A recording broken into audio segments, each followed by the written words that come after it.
And we're back. We're back. Did we stop the recording? No, I just kept it going. Oh, okay. Just edit it out later. All right. That's what we usually do anyways, right? True. All right, so let's get back into it here with the music tips and board games. All right. So as we did last year, and hopefully a lot of you found this helpful, we did tips of, if this, especially if this is your fax for, if this is your first PAX. Yeah. Easy for me to say.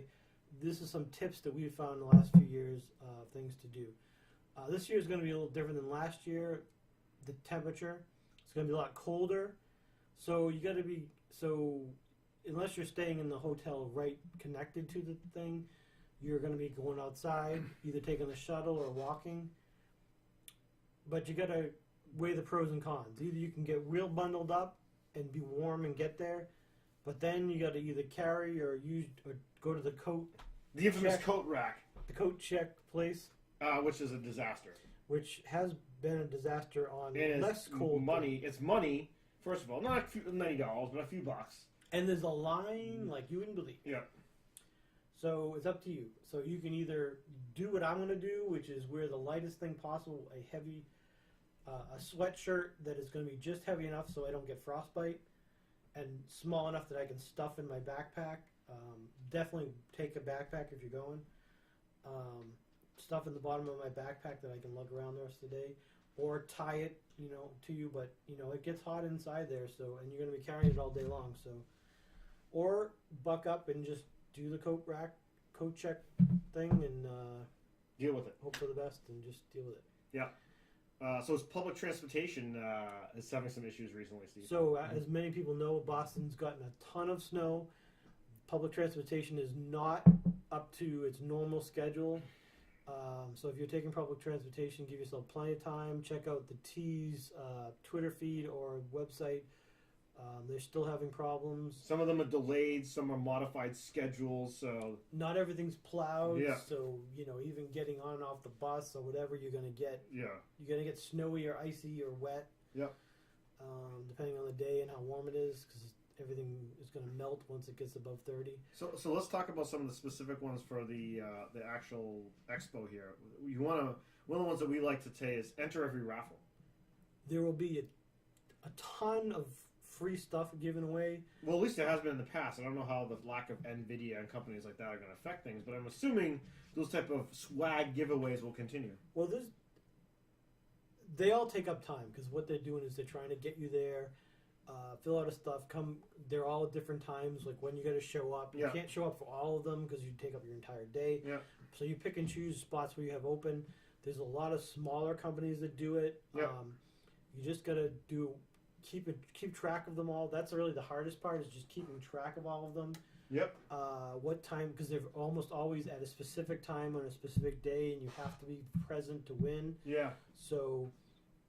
I would recommend setting alarms in your phone and so forth. So yeah. There's also a wireless network. Don't forget your chargers. Yes, there's plenty of plugs around. You'll always find people sitting in the hallways charging their phones. Don't forget. I'm sure you could borrow one if you want to, but. You could, I'm sure you could, borrow one. That's an important thing. And then it comes back to bringing your backpack, right, Steve? You want to make sure you have some type of backpack. Absolutely, backpack or a little. I wouldn't do fanny pack, but if that's what your thing is. Yep. But something you can shove some snacks, obviously, some chargers, either a book or a handheld device would be a good idea. Backpack's very important because I made a mistake of going with a one strap one year, and that really weighed on my one shoulder. Right. You want to go with a two strap backpack because you're going to be carrying it for you're going to get swag too. Yeah. So there's plenty of times you'll maybe get a free T-shirt or some marketing stuff or whatever. You want just a place to stuff that in, so you're not lugging another bag around all day long. Snacks, things of that nature. Yep. Yep. So plenty of snacks is a good idea. They do have a food court type of place. And there's a couple other restaurant type. But remember, every time you go to the food court, you're not in line actually going to something. Right. So it's up to you. We try to do a good breakfast and a good dinner, and then that's about it. Apparently, I'm getting a chat question here on the side. That I'm getting asked about how I feel about Corsair. Okay. I like their memory. So, just as an aside there, as this is a live podcast, so bring portable entertainment. That goes back into your backpack. So you want to have your 3DS, your PSP, your PS Vita, your smartphone, your iPad, your what else is out there? I don't know. Your laptop if you chose to. Your Parcheesi board. Your Parcheesi board. Your copy of any type of small board game you like to bring with you. So that also goes into having your camera ready. You never know what will come past you. I know we have pictures from the prior years, and there's crazy things that can go on, especially while you're waiting in line, wherever you may wait. I mean, a lot of people that are in the industry are there, and if you know what they look like, you can definitely catch them walking by at any point in time during the day. So you definitely want to do that. So if you're into autographs, make sure you have a book or a card with you so you can have people sign that. Definitely wear comfortable shoes and clothes, but mostly shoes. Yeah. As you learned the hard way last year, Yeah. if you don't have a pair of comfortable shoes, that can really... Yeah, I don't know if I mentioned in my Pax-Preshow. I might have tried to delete it out of my memory by that point. But I had old sneakers that I wore, and I bought a couple of different pairs of them, and none of them seemed to work. Just in a mild walk to the trade show and walking around and even sit down and lunch. I would walk for 30 minutes and I'd have to sit down, and the floor is not very giving there. It's a hard concrete floor, but I was in serious pain. So I would say make sure you have a new pair of sneakers that you've broken in and wear those, and bring a couple different pairs too. So, absolutely. What else? So don't go panel crazy. Did you talk about that one? No. So that's like, as you got a good idea from our discussion of the panels, there's a ton of them, and there's no way to go. I mean, you could spend all day in just panels, and then you wouldn't see any of the indie stuff. You wouldn't see any of the stuff on the show floor. Yep.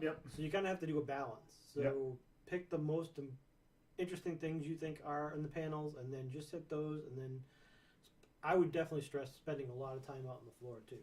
Yeah, I mean that's probably the best idea. We mentioned that before. That goes back to grabbing a good size free bag from one of the vendors. So some of the vendors carry these massive. I know Cool Mini or Not has a large bag. They did last year. That they had last year. A couple of the T-shirt companies have these big giant ones you can put over your shoulder, and they're massive. Right. You can just dump tons and tons of swag in there. I mean, there's so much swag that sometimes you can't even fit it into your backpack.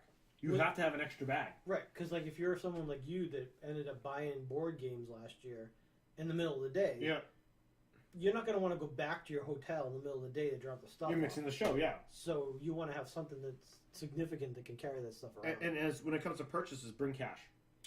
Bring cash. Most places do the swipe, square type swipe. I would say almost all of them do, but the cash is the ultimate negotiator, especially on Sunday.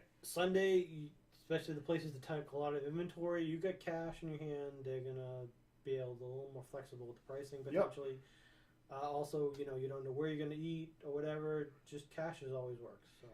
And then obviously when it comes to negotiate, there's a balance between waiting for Sunday and trying to get a good deal and seeing something you want and just grabbing it, because a lot of stuff will run out. There's very limited inventory.